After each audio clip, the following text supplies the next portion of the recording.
ಅಂಗಿ ಬಿಟ್ಟು ಹಸಿರು ಹಾಕೊಂಡು ಅಡ್ಡಾಡಪ್ಪ ನಾವು ಉದ್ದಕ್ಕೆ ಅಡ್ಡ ಬಿಟ್ಟು ನೀನೊಂದು ಮಸೂತಿ ಕಟ್ಟುವ.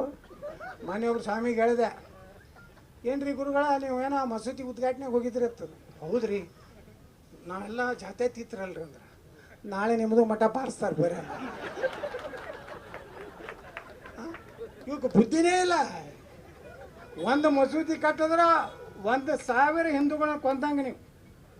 ಉದ್ಘಾಟನೆಗೆ ಹೋದ್ರೆ ನೀವೇನೋ ಮಠದಾಗ ಕೂತೋರು ಮಸೂದಿ ಉದ್ಘಾಟನೆಗೆ ಹೋದ್ರೆ 1,000 ಹಿಂದೂಗಳನ್ನು ಮುಗಿಸದಂಗೆ. ಅದನ್ನು ತಲೆಯಾಗಿ ಇಟ್ಕೋರಿ. ನಾವೆಲ್ಲ ಒಕ್ಕಟ್ಟಾಗಿರೂ ಇಲೆಕ್ಷನ್ ಬಂದ್ರೆ ಹೆಂಗಿರ್ಬೇಕಂದ್ರೆ 100% ವೋಟಿಂಗ್ ಮಾಡ್ಬೇಕು. ಹಿಂಗೆ ಮಾಡಿಬಿಟ್ರಂದ್ರೆ ವಕಫ್ ಕಾಯ್ದೆನೂ ಕಿತ್ತೋಗಿತ್ತೀವಿ, ಅವ್ರಿಗೆ ಸಿಗೋ ಸಬ್ಸಿಡಿನೂ ಬಂದ್ ಮಾಡ್ತೀವಿ. ಏನಿದ್ರು ದಲಿತರು, ಹಿಂದುಳಿದವರು, ನಮ್ಮ ಬಡವರು, ಎಲ್ಲ ಜಾತಿಯಾಗೂ ಬಡವರು ಅವ್ರಿಗೆ ಕೊಡೋನು. ಅವ್ರಿಗೇನು ಕೊಟ್ಟರೆ ಏನು ಕಿಸಿದ್ಲಕ್ಕ ನಮಗೇನು ಕೊಡೋಂಗದ. ಅವರು ಹೊಟ್ಟೆ ಹಾಕೋದಿಲ್ಲ ಅಂದರೆ ಅದಕ್ಕೆ ಸುಮ್ಮನೆ ಸಬ್ಕಾ ಸಾಥ್ ಸಬ್ಕಾ ವಿಕಾಸ್ ಸಬ್ಕಾ ಸಾಥ್. वोट डब्बी में कुछ भी नहीं फायदे इतने ನಾವು 2322 ಓಟ. ಒಂದು ಓಟ್ 500 ಮನೆ ಕಟ್ಕೊಂಡು ನನ್ನ ಮಕ್ಕಳೇ ಹಾಕ್ಬೇಕಲ್ಲ ಮೋದಿಯವರಿಗೆ. ಅವ್ರಿಗೂ ಗುರ್ತಾಗೈತೆ ಮೋದಿಯವರಿಗೆ. ನಾ ಏನಕ್ಕೆ ತಪ್ಪು ಮಾಡಿದೆಪ್ಪ, ಇನ್ನೇನು ಮಾಡೋದು ಬೇಡ, ಅದಕ್ಕೆ ವಕಫ್ ಕಾಯ್ದೆ ತಂದಾರೆ. ಈಗ ಅಮೆಂಡ್ಮೆಂಟ್ ಆಗ್ತೈತೆ. ಏನು ಜಗತ್ಯ ಅವ್ರು ಮೋದಿಯವ್ರು ಪ್ಲ್ಯಾನ್ ಇಟ್ಟೇ ಮಾಡ್ಯಾರ. ಇನ್ನು 3 ತಿಂಗಳದಾಗ ರಾಜ್ಯಸಭಾದಾಗ ನಮ್ಮ ರಿಸಲ್ಟ್ ಆಗ್ತದೆ. ಈಗ JPC ಅಂತ ಮಾಡ್ಯಾರ, ಜಾಯಿಂಟ್ ಪಾರ್ಲಿಮೆಂಟ್ ಕಮಿಟಿ ಅಂತ ಮಾಡಿರ್ತಾರೆ. ಅವರೆಲ್ಲ ಅದ್ರಾಗೆಲ್ಲ ನಮ್ಮವರೇ ಅದಾರ. ಮುಂದೆ ವಕಫ್ ಆಸ್ತಿ ಉಳಿದ್ರು ಅದಕ್ಕೆ ಅಧಿಕಾರ ಕಸ್ಕೋತಾರೆ. ಇದ್ರಾಗ 2 MP ಗಳು ಇರ್ತಾರೆ ಪಾರ್ಲಿಮೆಂಟ್ನಾಗ. ಕರ್ನಾಟಕದಾಗ 2 MLAಗಳನ್ನ ಅದ್ರಾಗ ಮೆಂಬರ್ ಇರ್ತೀವಿ ನಾವು ಹಿಂದೂಗಳು. ಅದು ಬ್ಯಾನ್ ಆಗೈತೆ ಕಾಂಗ್ರೆಸ್. ಹಿಂದೂಗಳೇ ಹಾಕ್ಬೇಕು. ಹಾಗಾದ್ರೆ ಹಿಂದೂ ಗುಡಿಗಳದ್ದು ರೊಕ್ಕ ನೀವು ಅವ್ರ ಮಸೂದಿಗೆ ಹಾಕೊಳಕತ್ತೀರಪ್ಪ. ನಮ್ಮ ದೇವಸ್ಥಾನ ಇನ್ನು ಮ್ಯಾಗ ನೀವು ದೇವಸ್ಥಾನದಾಗ ಹುಂಡಿನೂ ಸರ್ಕಾರಿ ಧಾರ್ಮಿಕ ದತ್ತಿ ಇಲಾಖೆ ಅಂತ ಬರ್ತಿದ್ದು ಗುಡಿಯೊಳಗೆ ಹುಂಡ್ಯಾಗೂ ರೊಕ್ಕ ಹಾಕ್ಬೇಡ್ರಿ.